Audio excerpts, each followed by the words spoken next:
Hi, this is Bryan with MarineMax Miami, and I'm going to take you through a quick walkthrough of the 400 SLX. This particular boat is powered by the twin Mercury Dorado 600s, the new engine package for this boat. At the transom, you'll see we have a big swim platform extension here, a very large sun pad that converts into another backrest to make wraparound seating inside the cockpit, super large storage for 2 paddle boards.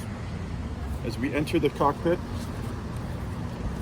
on the dining area, you'll notice this has a twin grill option and a dual fridge option as well. Opening sunroof and extended shade. As we move forward to the helm, you'll notice this has the twin Simrad large screens, auto trim tabs, joystick docking, fully loaded boat.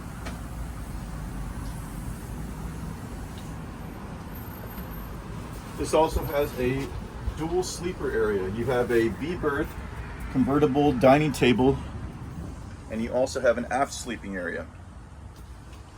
Full stand-up bathroom.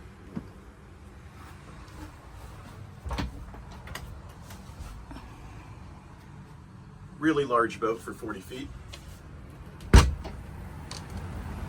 As we head to the bow, you'll notice another lounge area. This convertible bow table is in the full sun pad position. It also converts to a table in the up position. Full wraparound seating for at least 6 to 8 people, and an optional bow shade. Really great entertaining boat, great for the sandbars, great for the Bahamas. Also comes with the Seakeeper option. Thank you. If you have any questions, let me know. We're here at MarineMax Miami.